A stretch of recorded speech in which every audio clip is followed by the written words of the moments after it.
Welcome to Gulf Chats, where stories of the Gulf come alive.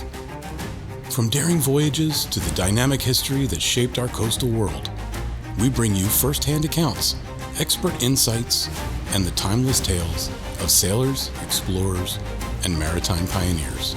Welcome aboard.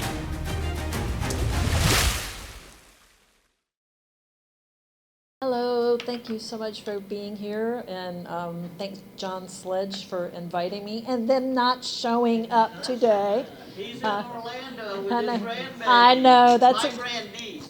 the grandbaby excuses everything, right? Does, Yes, I've seen the pictures. Then you know. But he asked me to do this, and I said, "Oh yeah, sure." And then I'm thinking, then he says the topic is the making of French Quarter Journal, and I'm going, how does that maritime, John? What am I supposed to be doing? So he said, "Oh, don't worry, just go and talk about French Quarter Journal." And one of the wonderful things about French Quarter Journal is I get to work with John Sledge. I don't know if you guys know or not, but he writes book reviews for French Quarter Journal. And so we'll come to that in a little bit. So I don't know if you guys have ever seen it or not, but French Quarter Journal is a digital magazine. And we have about 15 different writers who work with us. Our mission is to celebrate the quarter as an international cultural cradle, which it is. And we want to document and show the neighborhood's tapestry of architecture, history, cuisine, art, and music. There is a lot. I will never run out of stories there. We publish between 8 and 10 stories every month. I could publish 40, and I would never run out of material. We spotlight a lot of personalities, committed residents, feisty entrepreneurs, longtime businesses, and cutting-edge writers, chefs, artists, and musicians who make the community memorable and magical. Like I said, we publish about 10 new features, up to 10, sometimes 12 around Carnival season every month. Sometimes they're photo features, sometimes they're about different restaurants, new businesses, old businesses. And we have great writers and journalists who work for us. A lot of our team members are journalists who are either retired or they work for some publication, and they've had a lot of experience. We have some younger people too who are coming up in the world, but as you know, the opportunities for journalism have gotten kind of small, and so a lot of writers we work with have some of them have written several books. They're wonderful writers and they're really good researchers, and as speaking of, John Sledge, as I said, is one of those. We're really lucky to have him. And these are 3 recent book reviews he did for French Quarter Journal. You can find them on the homepage of the journal. I just screenshot those and took them off. So I know you know what an excellent writer he is. And I was just a little side note. When my Katrina book came out, it was published by University Press in Mississippi, and it came out in 2010. And of course, it was the 5th anniversary, and of course, by then, nobody was interested in it at all. And so nobody was like doing reviews on Katrina books or anything. And it's published by University Press. You don't get the big literary tours, and they don't carry it in Barnes and Noble or anything else. But John Sledge reviewed it. And he had some really great things to say about it, and I was always really appreciative of that. And I never met him, though. We had some exchanges, and I never met him until I started French Quarter Journal. And another journalist friend of mine who helped edit at the very beginning when we were kicking it off, her name is Rita Grimsley Johnson. I'm sure a lot of you Alabama people know her. And so Rita Grimsley Johnson was helping me kind of kickstart it off, and she came over and she goes, John Sledge has always written great reviews about my books, and I met him the other day in Pass Christian when he launched his, I'm not sure which book it was he was launching then, but she said, I asked him if he would write for us. And I said, great, okay, wonderful. And he actually did several reviews before we actually met here in Mobile. So we've become, my husband and John and I have become good friends, and we feel very, very fortunate. And I remember one of the first times we ever had lunch with him. We were shopping for a house here, which you'll learn about later, and we went out with a realtor who is a generational mobilian, and I said, sorry we're a little late, we just came from having lunch with John Sledge, and he goes, I'd give $1 million to have lunch with John Sledge. And I was like, well, I'm glad here. So we have a monthly newsletter that we send out to about 6,000, twice monthly newsletter we send out to about 6,000 subscribers. And we're what they call hyper-local journalism. It's kind of a new thing now. It's been around for 20-some years, but you're focusing on a really small area. And in this case, we've kind of got what we think of as the most interesting neighborhood in the country. And so we try to take in like the history stories we do. We try to do the in-depth stories that go back that are kind of obscure. There's been a lot, of course, history, endless amounts of history written on the French Quarter, but not a lot of, like, especially in the mid to late 20th century. It was like in the 1960s, we have, 1920s. We're talking, we call it boho history. And there wasn't a lot done on that. It's more like the founding of the city in ancient history. So we kind of get down, and there was a lot of interesting stuff happening in the French Quarter then. And so it just kind of got lost. And one of the things we're finding is very challenging for us is you have these wonderful people with incredible stories, but a lot of them are older and they're dying so quickly, they're dying off now. And we're trying to get their stories before they're gone. And that's part of the compelling mission, is to document as much as possible. We want to leave a body of work that 100 years from now somebody can go in and find out about the real French Quarter, what it was like to live there as a neighborhood. And I said, as one of the things of our mission is to shine a light on what I call the other 79 blocks. And that's because the French Quarter is 85 blocks, and 6 blocks of that are Bourbon Street. And that's the stinky, beery, we love it. Okay, we love Bourbon Street for 10 minutes. But, it's like every time friends come to town, I take them down Bourbon Street, and we walk by, and it's like really loud, and then your ears are kind of blown out. Maybe they have one of those drinks that come in a plastic thing, the hand grenades or something, which, I'm going, please don't drink that. You will be so sick. And then that's the fun thing to do. I've been in New Orleans and in the French Quarter since 1978. And I've been a gallery owner, I've been a musician, I've been a bartender, I have a long history in the Quarter. And for decades, people came to New Orleans from all over the world, and especially in the regional area. A lot of people in the region felt like it was kind of their touchstone of culture in the South.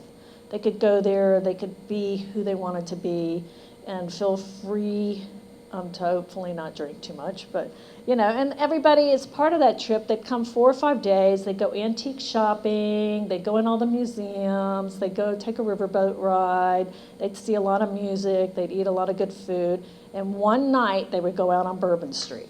And back then they would have hurricanes. Do y'all remember that? Yeah, those awful sickly red drinks with the glasses. They would give you a little box to carry your hurricane glass in. And then you'd drop it and break it because the hurricanes were so powerful. But, you'd have 1 hour, and then you'd have a hangover the next day, and then you would wake up, and that was it. That was your whole thing, your one little excursion into Bourbon Street, was the way most people approached Bourbon Street, because there was so much else in New Orleans that had to offer. We've noticed in the last 20-some years, this whole party culture has taken over. And it's like all the bridal parties go there. And all the they don't call them stag parties anymore, the groomsmen parties. Yeah, so It's like this big thing. It's like, let's go drink as much as we can. And it's all about getting loaded and taking your picture there with a good, interesting backdrop and putting it on Instagram. And here I am drinking a hand grenade on Bourbon Street. And what has kind of gotten lost is a lot of our cultural treasures. We have incredible museums there, and we have wonderful houses that are open to the public, historic houses. And so that's kind of fallen back. And some of the classic antique shops are closed down now. There's one whole block of Charter Street that had shops that had been there since like the 1930s. And mostly now it's souvenir shops. Over the last 5 years, they've closed down.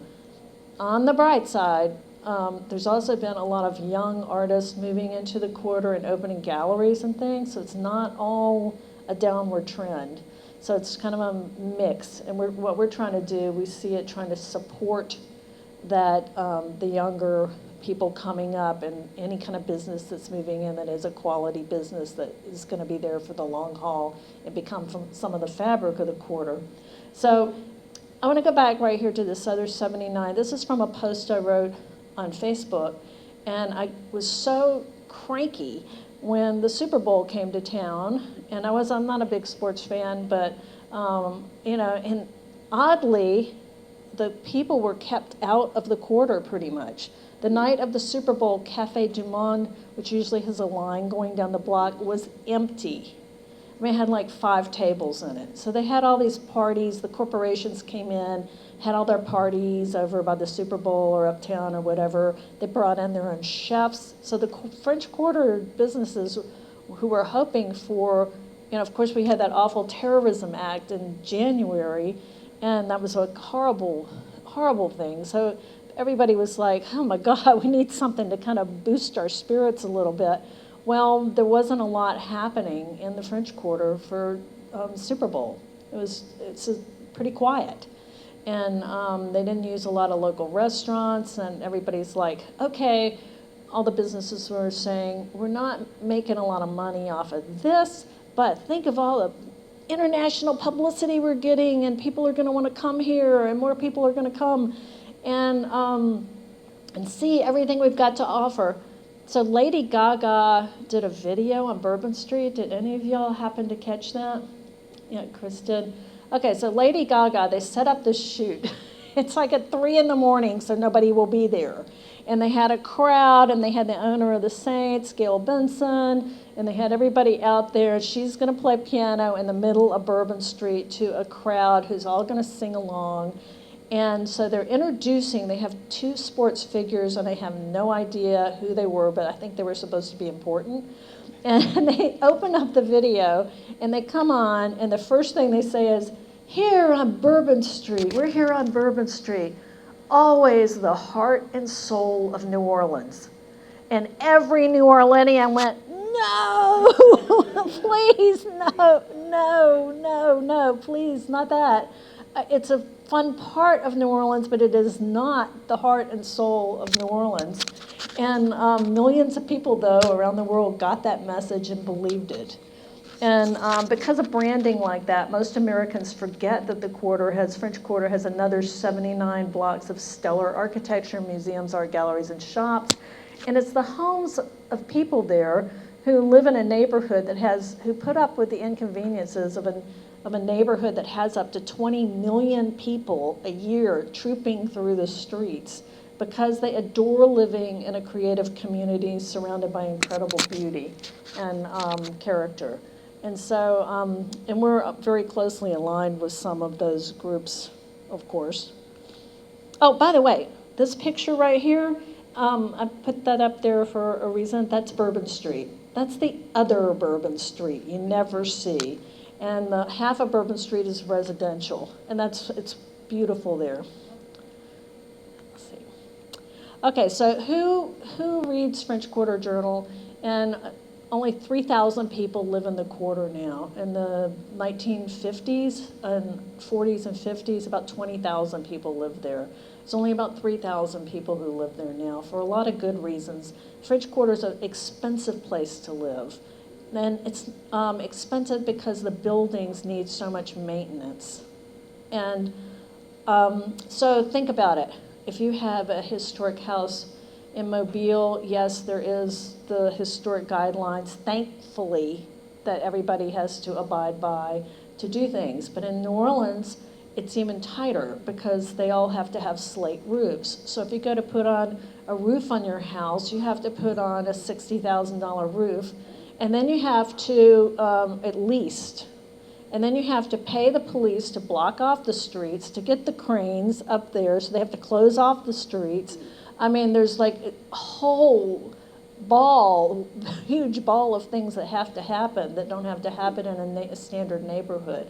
And so right now the French Quarter is going through kind of a renaissance. And some people call it gentrification. Yes, it is, but on the other hand, I'm very grateful because these buildings really needed a lot of attention, and the people who are moving into the neighborhoods, into the quarter now, most of them are very understanding that they are buying part of a museum, and a living museum, and they are invested in making their part of the museum very nice. And they spend a lot of money doing that and restoring these buildings. Some of these buildings haven't been restored since the late 1800s, haven't had any work done on them. And so there's a lot of, the quarter has never looked better. I first came in 1978, the quarter's never looked better than it has now. And it's also incredibly clean now. I mean, they come in with pressure washers and wash the sidewalks every day in the busy parts, okay?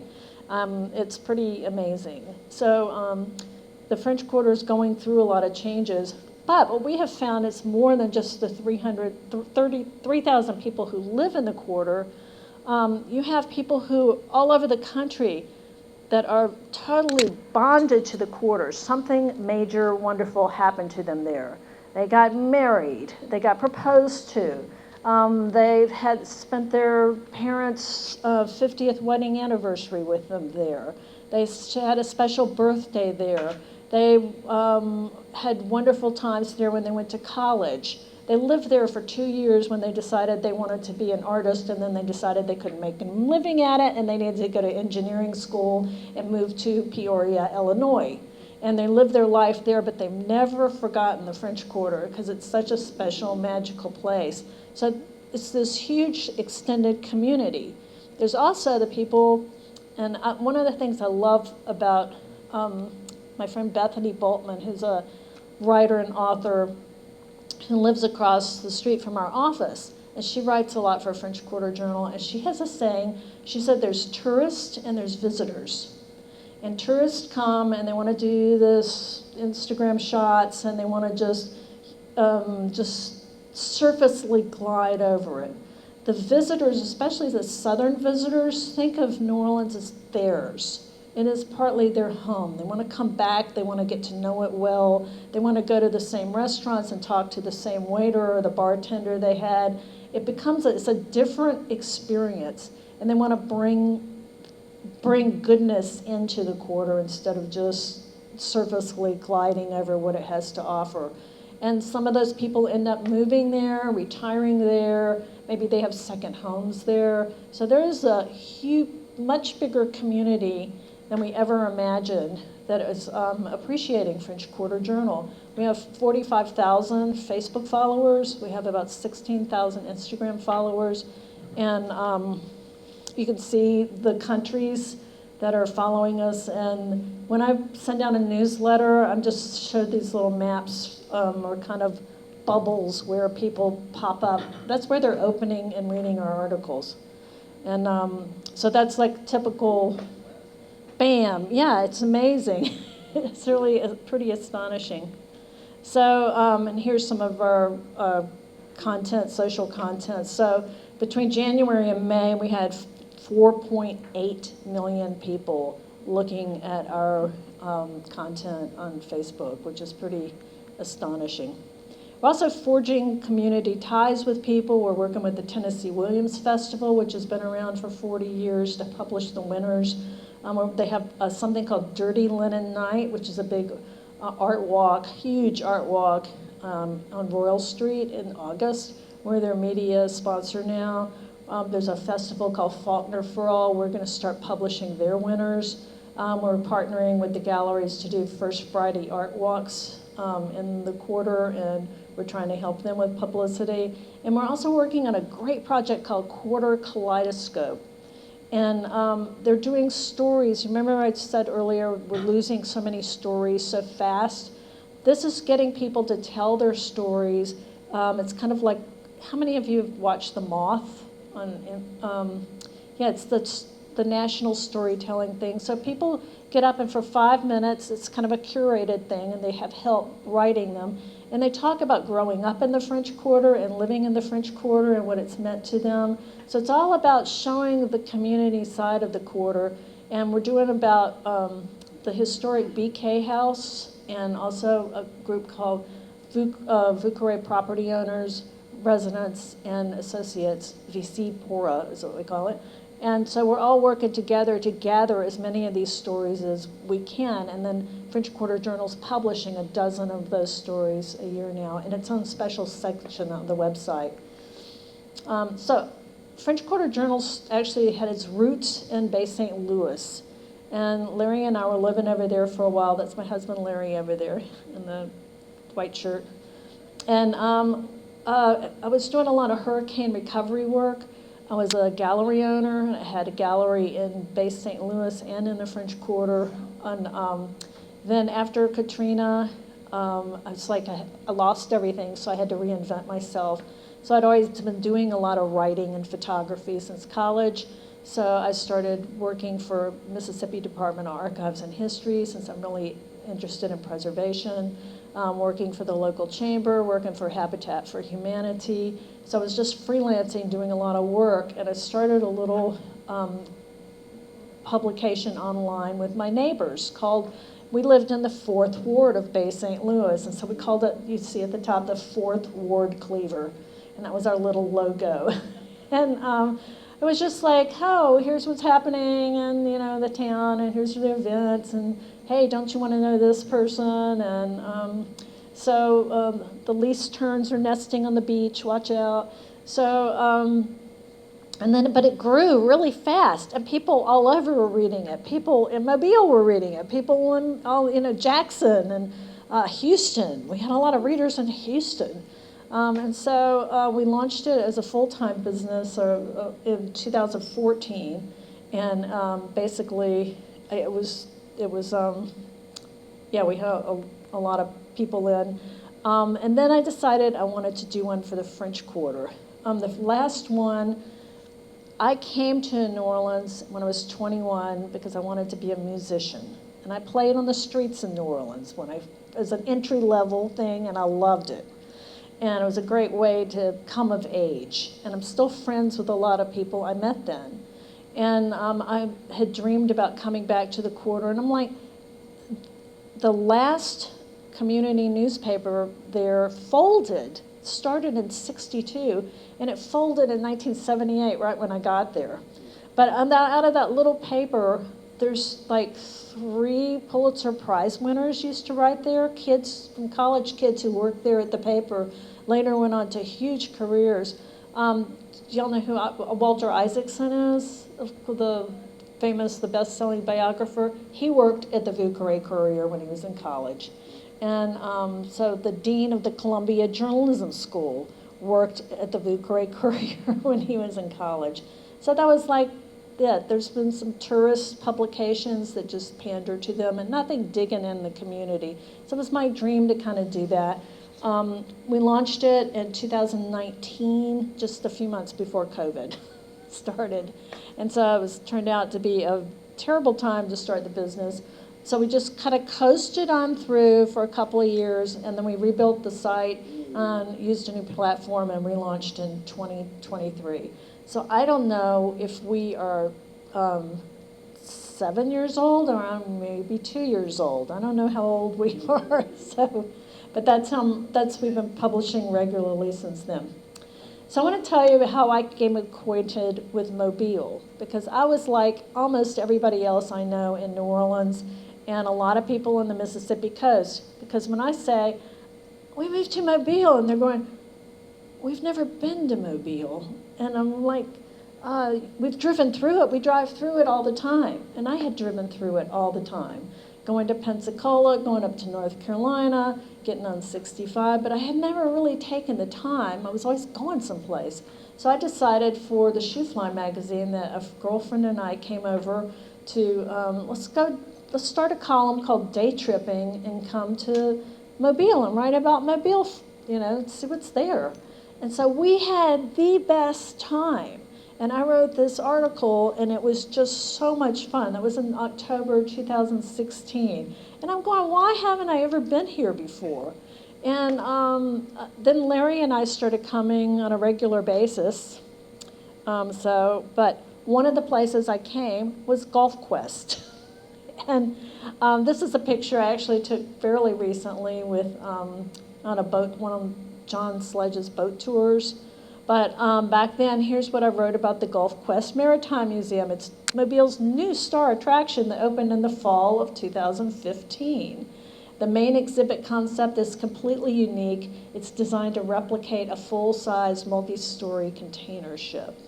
I just thought that was the coolest thing in the world. I just love this place. So it's really happily ironic that I'm back here again. So, and this was my opening of that article. It says, if you haven't day tripped over to downtown Mobile, our advice is simple. Don't get greedy. Within walking distance of the Welcome Center in the downtown historic district, you'll find multiple museums, galleries, restaurants, parks, and architectural treasures.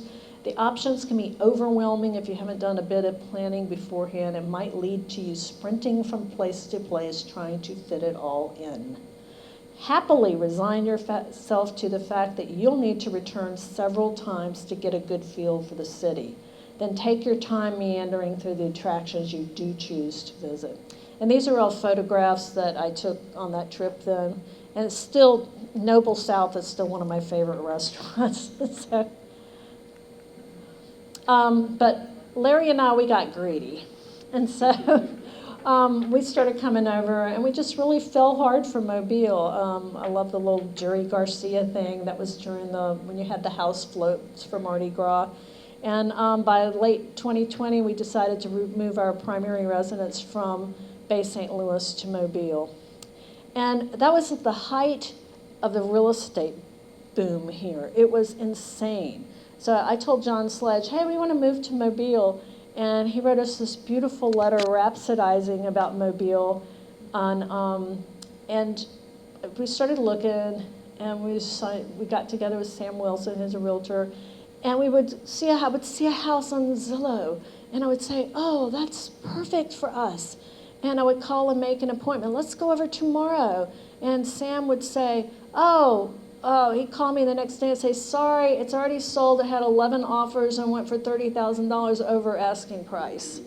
And that happened again and again and again.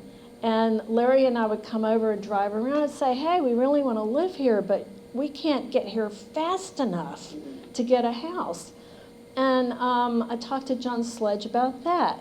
And he said, and I had just read Eugene Walter's, he had introduced me to Eugene Walter. I'm presuming everybody here knows who Eugene Walter is. And I had just read the book Milking the Moon by Eugene Walter, and I was just fascinated with Eugene Walter. And I said, you know what, I'm just going to go over and put an offering on Eugene Walter's grave. And I'm going to just see if he will do something, help us out here a little bit. And John laughed, and he said, I think that's a really good idea, actually. And I said, okay, so I'm taking something. So next time I go, the next day, okay, I didn't even have to come here and talk to Eugene. He was listening. And the next day, I'm at my computer at my office in New Orleans, and this house pops up on the screen. I'm going, that's our house. And I call my husband, and I go, Larry, I'm going to leave here in 5 minutes. I'm going to pick you up in Bay St. Louis, bring a check. And I said, we're going there and getting this house. And so we sped over here. We had a 5 o'clock showing. They'd already shown it 2 or 3 times.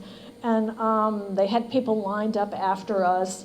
And I'm thinking, oh my gosh, are we going to get this house? And I'm thinking Larry is an architect, and he specializes in historic properties, and this place was built in 1896. And we're going through it, it was like, needed a lot of work. And he had already said he did not want a place we had to renovate. So we get in the back of this property, and I'm thinking, I can't believe we're going to have to pass this place up. And he's really inspecting it, you know. And when he got to the back, and he looks at Sam, and he goes, so we want to make an offer. And I was like, yay! So that's how we got our house. We immediately went after that. I found Eugene's grave. We were wandering around the cemetery. And I didn't have an offering. I had left so fast. The only thing I had in my car that I could leave that seemed appropriate was my favorite pen, one of my favorite pens I write with. So we found, and Larry swears he saw somebody else walking around the cemetery that just appeared from nowhere. But anyway, we left a pen on Eugene's grave.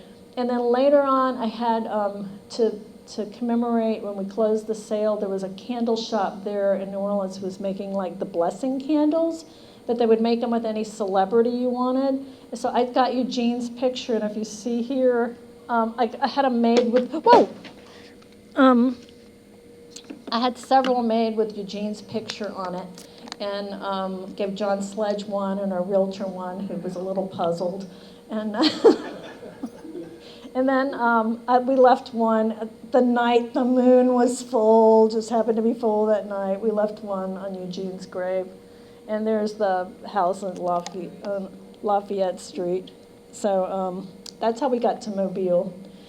And one of the favorite things about Eugene Walter ever said that I really enjoyed was he called something the salt line. And he said it's where a person can smell the salt in the air when you get close to the Gulf. And he said the culture changes there too, in part because of the hardline inland fundamentalist. And then on the coast you have the Catholic African religious influences. And this is what he said, quote, "It's an invisible defining line between the Sunday South and the Saturday night South. It means Mardi Gras and parties on one side, and it means Sunday school on the other." So I really enjoy thinking about that because of the cities, both New Orleans and Mobile definitely have that. It's one of the things they have in common. And so the more we have been here, Larry and I recognize the more commonalities between Mobile and New Orleans. And they're both river port cities, rich in architecture, food, and of course Mardi Gras. We know, okay, I know you started it here, okay? We respect that. Larry says, though, that New Orleans came up with the Mardi Gras music. So maybe we got some mambo stuff happening in between us, though. But we also both have, and now we have the train. The train is coming in August 18th. And I want to tell you, I've been covering the train story for the Shoe Fly and for French Quarter Journal for 9 years. And they have been trying to get that train back for 30 years. I'm going to do a story on a woman I know in Bay St. Louis. She was head of the Southern Rail Commission. She started 30 years ago, and she's going to be on that first train on August 16th. And it's just talk about long-term dreams and goals, and multiple people working on that so hard for so long just to get these little 2 trains running back and forth. This is my tip to you about the trains. It's running, of course, twice a day, back and forth from each city. So you can get on the train here. It leaves pretty early. I had the schedule pulled up. Let's see. I think it's 6:30 here. Of course, my thing went away. The schedule went away. But I think it's 6:30, Larry? Yeah.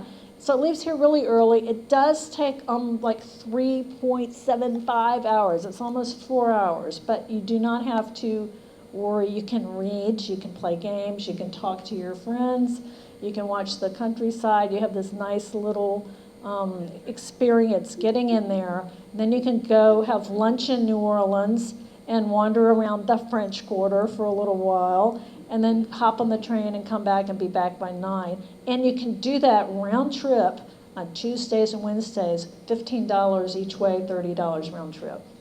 So you need to, like, Mondays and Thursdays, it's $24 each way, and on Friday, Saturday, and Sunday, it's $30 each way. But if you reserve your tickets in advance, I mean, I think a lot of people and I'm hearing a lot of people from New Orleans and my people in Bay St. Louis, they're all planning on coming to Mobile. So I expect there to be a nice exchange both ways, where people can come in and have lunch and wander around Mobile downtown and come here, places like this, hopefully, and then at the end of the day, catch the train home. So it's the ultimate train, day tripping thing. But as far as challenges that we have together, we have climate-related threats, of course. We have a lot of environmental dangers that we're facing, quality of life issue, and my personal passion is preservation struggles. And so we're kind of closing. I'm going to close with this because I want to talk. A lot of people outside of New Orleans and a lot of people even in New Orleans have never heard of this. It was the Second Battle of New Orleans. Does anybody here know about that? Larry, don't raise your hand. So in the 1960s, remember when they were doing, there was a guy named Robert Moses who decided that interstates needed to go through every downtown in the country. So they started destroying historic neighborhoods right and left and building interstates. And I know that happened here. I've heard that there was a lot of loss here in Mobile as well to build these expressways. So they did it. The Claiborne Avenue, it goes in New Orleans, if you're familiar, it goes over it was a very vital African-American community there on Claiborne Avenue, and that was the first to go. They started it. And then they went, that's what I-10 is now, and they just destroyed that community. And then the next thing they were gonna do is build one along the river, and they were going to put a raised interstate between the French Quarter and the Mississippi River. It was going to be in front of Jackson Square, as you can see here. That was the plan, and it was a done deal. Everybody, the chamber thought it was a good idea, Times-Picayune paper thought it was a good idea, the city thought it was a good idea. Done deal. And then 2 college students come home for Christmas break, and they're sitting in Napoleon House, and they're having a drink, and they're talking to the bartender, the owner of the restaurant, and he tells them about it, and they're staggered. They had not even heard about it. They're like, what? Doing what college kids do. They're 2 young legal students. And one of them was Bill Bora and Richard, I'm blanking on his last name right now, but these 2 college students came from privileged families uptown, but they had the connections. One of them, Bill Bora's grandfather, had been a senator from Louisiana. So they gathered all their resources and somehow they put together a coalition. And it took them years to do it. But as you see, proposed expressway is canceled. And that is 1969. So it took them years. The Vieux Carré Courier was started by preservationists Edith and Bill Long, because they just lived in the quarter and they just said, this is wrong. So they started the newspaper just to fight the expressway, and then it kept going for several years afterwards through several owners. But that's always one of the most beautiful stories to me, and that we think we can't change things, that things are a done deal. And I'm always inspired by that story, because every time I walk along the river there, not every time, but a lot of times I'm thinking, what would this be like if it had been an interstate here? How hard would that have been to get rid of? San Francisco is the only city I know of who's successfully torn one of those down and restored the area. There is talk of trying to do it on Claiborne Avenue, but whether that will ever happen or not, it's another thing. After Katrina, they were talking about it. So to me, that just says, yes, a single person can have agency, can change the world, and can make some really positive things happen. And I know you guys have a really good, just from talking with John, I know you guys have a really strong preservation community here in Mobile too, although I'm not involved. And here's another inspiring 30-year story. And this was 3 decades of activism. So see the wharves behind this guy? That's the Governor Nichols Wharves. And it's right up, if you're standing in front of the cathedral facing the river, that would be to your left. And that little park that runs along the river there, I'm assuming most of you have been at one time or another, it's called the Moonwalk. And there used to be wharves there too, and when they fell into disuse, they made it into a beautiful park area. So this area here, developers had their eyes on that forever. They wanted to build big condos there. They wanted to build stadiums there. They wanted to build an insectarium there. They wanted to build all kinds of things. And what that would have done would have been, they did successfully build the Audubon Aquarium up on the other end at the CBD side, which put so much pressure on the upper end of the quarter. There's not as many people living on the Canal Street side of the quarter as there is on the lower end of the quarter down by Esplanade Avenue now. So this organization, VC Pura, Vucare Property Owners, Residents, and Associates, they fought. This man here is Nathan Chapman. He's the current head of it. He has a successful business, I don't know, he does something online with attorneys. But Nathan has been fighting this for 30 years personally. And a lot of other people in that organization have been fighting any kind of development that came along. And the developers do not get tired. They want to make money. And the city fathers generally side with the developers because they're going, hey, this is jobs, this is tax money, this is great, we want that. But they don't always have the sensitivity to know you can't keep putting pressure on this incredibly fragile ecosystem of a neighborhood, and you're going to kill the goose that's laying the golden eggs. And so just last year, they came up with a park design, finally, and that is now, the wharf behind the Governor Nichols Street Wharf is completely gone now. There's nothing there, and they're going to build a beautiful passive park there. So there'll be one long park going along the riverfront. It'll connect all the way down the river. So it's just going to be a phenomenal asset to the city in other ways that make it more desirable to live there. So hopefully more people want to come. So I wanted to just kind of close with that. And I love this too. Let's see. Oh. Y'all have, it's the long game here, and y'all have a lot of really good things going on here. I don't know about them as much as I know about things in the quarter, but just look at all the parks and recreation things that you have happening here, formerly industrial property. And so all of these things are working towards preserving the community and making Mobile a better place to live in.